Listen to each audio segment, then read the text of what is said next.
जोंनि United form एक्सएनडिपिनिफ्राय politically माबाखौ पार्टिखौ जों डिक्लेयार होगोन आरो जे जोंनि मानसिफोर दं बर' रायजो राजाफोर दं बिथांमोनखौ दिनै मा खालामगोन रायजोफोर जों बयबोथ' मोनथिगौ जोंनियावहाय बिटिसि बिसायख'थि जानायनि सिगां जोंनियाव मोनसे गिदिर इलेक्शननि इसारा होनायखौ जोङो नुनो मोन्दों आरो नटिसबो जारि खालामहरनायखौ जोङो नुनो मोन्दों। नैबेखौनो लानानै माखासे गेदेर गोलावफ्रा माखासे जायगाफोराव थांनानैहाय बेबायदिनो भिजिट खालामहैदों, बै जायगाफोराव सोंथि खालामहैदों। नैबे भिडिअनि गेजेरजों आङो नोंथांमोननो एक्सएनडिपि इउनाइटेड फरमनि आफादगिरि सिल्ला बिथां गेदेरमा सारनि माखासे खेवफोरथि होनाय आरो बै जायगायाव भिजिट खालामहैनायखौ आङो सुंद'यैब्लाबो नोंथांमोननो शेयार खालामनो सानदों।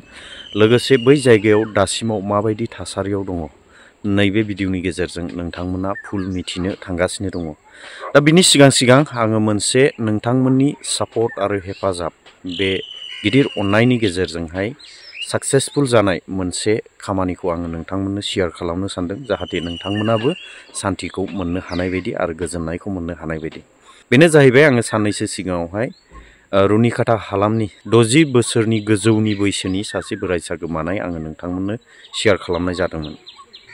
दा बे बोराइसा बेक्तिखौहाय मोनफिननो हाबाय। बिनिखायनो नोंथांमोन बयखौबो रोजा रोजा साबायखर, नोंथांमोननि शेयार आरो सापर्टनि गेजेरजों बे खामानिया साक्सेसफुल जाबाय। दानिया फैदो मेन टपिकआवहाय एक्सएनडिपि इउनाइटेड फरमनिफ्राय बै जायगायावहाय भिजिट हैनानैहाय मा नुहैखो आरो मा बुजिबोखो आरो मा फोरमायखो बेखौ नोंथांमोना खोनासंदो। बे जायगायाव जों इउनाइटेड फरम एक्सएनडिपिनिफ्राय फैदों आरो जिहेतु नैबे जायगाखौ माने सिखोना जोहोलाव नेसनेल पार्क बानायनो नागिरदों आरो जिहेतु जोंहा बानायनायावथ' जेबो आपत्ति गैया। एक्सुवेलि बेनो जिहेतु अल्टारनेटिभ जे जोंनि मानसिफोर दं बर' रायजो राजाफोर दं बिथांमोनखौ दिनै मा खालामगोन बेनि सायावसो आं मोनसे कुइसन सोंनो नागिरदों। जिहेतु जाबाय जेनेबा जोङो नैबे जेनेबा फरेस्ट दा दिनै माबा मोनसे खालामगोन, जिहेतु वाइल्ड लाइफ खालामसिगोन। बे वाइल्ड लाइफआव जिहेतु दा जोंनि मानसिफ्रा दं बर' रायजो राजाफोर दं आरो बेहाय गामि दरबा मोनसे दिनै बे सिखोना जोहोलाव नेसनेल पार्कआवनो हाबना दं। दा बिथांमोना दिनै न' बां जाजोब्बाय, गासिबो गथ' गथाय दङ। दिनै बिथांमोनखौ जुदि बेनिफ्राय जुदि एबेपसन खालामबा, बेनिफ्राय बोखारोब्ला अल्टारनेटिभ दिनै गभर्नमेन्टआ मा सुबिदा लादों? गभर्नमेन्टआ जे आं बेखौनो बुङो, गभर्नमेन्टआ सुबिदा लानांगोन, गभर्नमेन्टआ मोनसे सुबिदा होनांगोन जे बिथांमोननो बे बिथांमोननि गामि बे सोरां बाजारनि रायजो राजाफोरनो मोनसे हा होनांगोन, बिथांमोननो एकमडेसन होनांगोन, जिहेतु सुबिदा खालामना होनांगोन।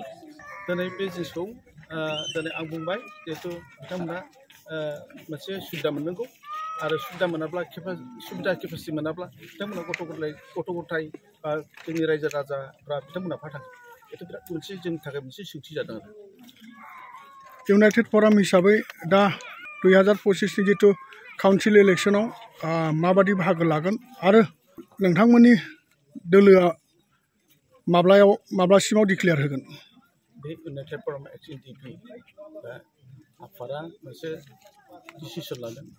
फैगौ 2025आव जों मोनसे पलिटिकेल पार्टि जों फर्म खालामनायनि मोनसे सिन्था खालामदों आरो बे पलिटिकेल फर्मखौ जोङो अलरेडि जोङो खालामखाबाय। जों जास्ट माने एसे खम समायनि गेजेराव जों बे जोंनि इउनाइटेड फरम एक्सएनडिपिनिफ्राय पलिटिकेलि माबाखौ पार्टिखौ जों डिक्लेयार होगोन। बे पलिटिकेल डिक्लेयारखौ जोङो थाब समावनो जों होगोन आरो बिनि उनावहाय जोङो पार्टिखौ जोङो प्रस्तुत खालामगोन। गोदानै दाजानाय पलिटिकेल पार्टि जितु बेवहाय रायजो राजाफ्रा एकमत दंना गैया, नोंथाङा माबादि अनुभब खालामो?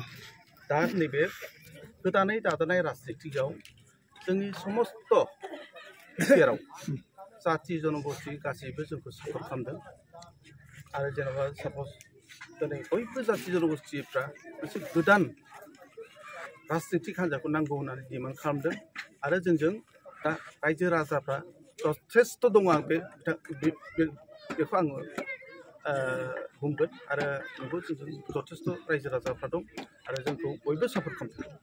बर' रायजो राजाफोरनि थाखाय नोंथांमोननि गोदानै दाजानाय आफादा पलिटिकेल पार्टिया बर' रायजो राजानि थाखाय गोगोमै आरो बर' रायजो राजानि थाखाय खामानि मावगोन होननानै नोंथाङा आसा थिदों नामा? निसय बेथ' नंखागौ जोङो जे 2025आव जोङो इलेक्सनखौ गेलेखागोन बे जोंनि अनलि माने बर'ल' नङा ओमफ्राय बर'जों थाफानाय जाथि जनगोष्ठीफ्राबो दिनै जोंखौ सापर्ट खालामदों आरो जों बिथांमोननि थाखाय जों खामानिखौ मावनो जों आवगायगोन।